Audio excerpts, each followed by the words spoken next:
A middle school band teacher is charged with inappropriately touching at least 4 female students. Now their parents are speaking about it publicly for the first time. FOX 6 investigator Brian Polson is here in studio with their 5-year wait for accountability. Yeah, Ben and Steph, for 20 years, John Rash taught middle school band in East Troy. And according to school disciplinary records, he harassed and intimidated students and had trouble managing his emotions. But it's what the former band conductor is accused of doing with his hands that left 6th and 7th grade girls in tears. Now their parents say it's not just Mr. Rash who let them down. When it comes to making music, time is measured in predictable beats. But when it comes to justice, you're patient, you wait. Time slows down.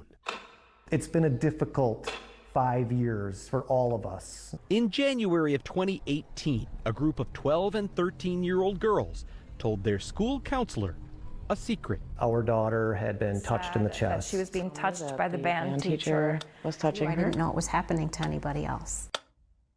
For the next 4 years, their parents say, the school tried to keep things quiet. We were all frustrated, fuming, angry. We couldn't believe it. We've agreed not to identify these parents because their daughters are legally considered victims of child sexual assault in a case filed against their former middle school band teacher, John Rash. I believe he's a disgusting human being. Rash vehemently denies any sexual touching, but it's how the school district handled his case. I'm not going to comment on that at this time. That prompted all 4 families to talk to the FOX 6 investigators. You trusted the school? I did, and I should not have. The first accusation surfaced in 2017 when a trombone player said Rash touched her chest during small group lessons where the band teacher would sit directly between students. He'd grab the slide and he would run it back and forth as his hand and arm were brushing against her breast. This mom says the school counselor, Krista Iserloth, and principal, Peter Syons, informed her they had reviewed video surveillance and said it looked like an accident. The school staff is telling you we checked the video. Correct. It was just an innocent thing. Nothing to worry about. Correct. And that reassured you? It reassured us. You believe that when your kids go to school, they're safe. A few weeks later, he would run his hand across her breast when he was moving her flute. Other students told similar stories. He would put his hands out to both girls on each side and hold the back of his hand up against their chest and tell them to hold the note. They said Rash touched their chest, thighs, shoulders, and hair. Lots of different ways that he would touch them that he didn't need to. Over and over again. 2 to 3 times per 3 to lesson. 4 times per band Multiple lesson. times, 5 to 10 times. It was enough to make her feel like it was wrong. And in your gut, you know when something's wrong. They also accused Rash of telling inappropriate jokes, asking about their dating lives, and making them especially uneasy on a class trip to a water park. He asked the whole class to raise their hand which girls are wearing bikinis. How did the students react to that? It made my daughters very uncomfortable. In February of 2018, Principal Syons concluded that Rash had boundary issues, removed him from a team leadership role, and ordered him to read a book on mindfulness. But the principal never shared any of that with parents. He said that the investigation is ongoing and he wasn't allowed to say anything further. According to the district's own investigative records, new touching allegations surfaced the next year. And in March of 2019, the school disciplined Rash again and placed him on unpaid leave for 3 days. But just like the first time, Weeks went by, months went by. No one told the families. At that point, we just thought all hope was lost, that nothing else was going to be done about this. So in May of 2019, one parent complained to the Wisconsin Department of Public Instruction, and DPI opened a case.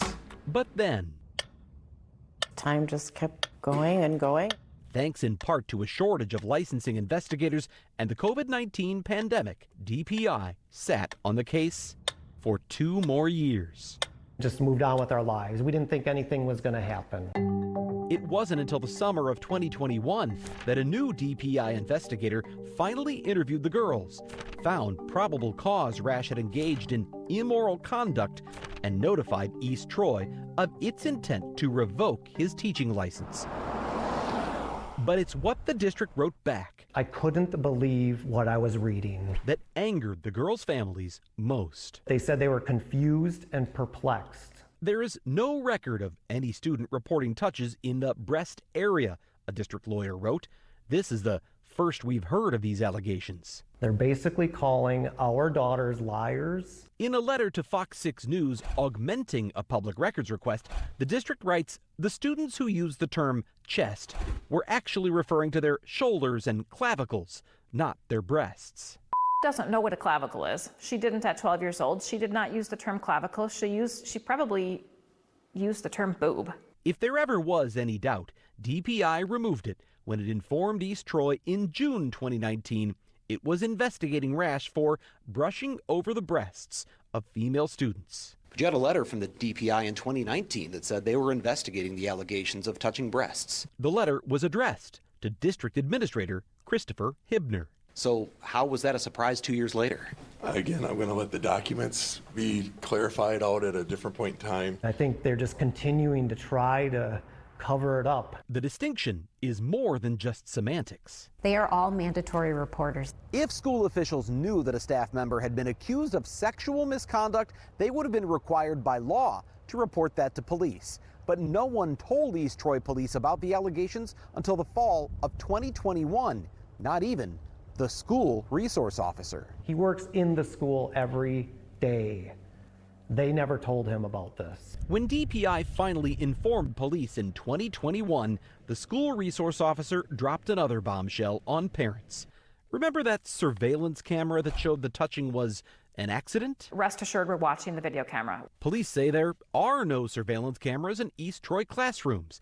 The district now disputes the claim that they ever mentioned a surveillance camera at all. When we confronted them on it, they called us liars. They called our students liars. They called us liars. We asked Dr. Hibner to give the district side in a sit-down interview. Allow all the parties their due time. But he said it wasn't the right time. Is this a way for you to dodge answering these questions? No, I just want to respect the entire process. For Rash, the disciplinary process is over. He resigned and surrendered his teaching license in 2022. His criminal case is ongoing. And while he may have conducted his last marching band, these four families say Rash is not the only one. They ignored these girls, our daughters. Who needs to face the music. The four middle school victims in the criminal case are now high school graduates. As for why this case took so long, DPI tells me staffing capacity had an impact. However, in an emailed statement, the state also blames East Troy, writing, quote, "The district's investigations and conclusions did not lead DPI to prioritize this case. Knowing what our agency now knows, we should have prioritized this educator misconduct investigation much differently." You can read the full DPI statement at fox6now.com. Is there any chance of school officials here being charged for not acting as mandatory reporters? The parents want to see that. Now, we know that East Troy Police wrote in 2019 in their reports that they were referring that question to the Walworth County DA's office for an opinion. Earlier today, I got an email from Deputy DA James Senf, who told me he cannot comment due to the, quote, pending nature of the litigation. We know John Rash is currently free on a $1,000 cash bond. His next court date is August 7th. I mean, you really don't want DPI investigating these kind of cases or the school. I mean, law enforcement should get this from the start. Is there a reason parents didn't just go straight to police from the very beginning? That's one of the questions I asked, and what one of the parents told me was they didn't want to make waves in a small community. They trusted the school district to handle this properly, to take care of it, and after all that time had passed, many of them say they wish they'd gone to police much sooner. They're looking to protect their daughters, I assume. Absolutely. Right, and the school had more information than a lot of the parents that they knew other people had come forward with similar complaints. So, yeah, a lot of questions here in this story still, Brian, and fascinating stuff with the investigation. Not over yet. Thanks, Brian. Yep.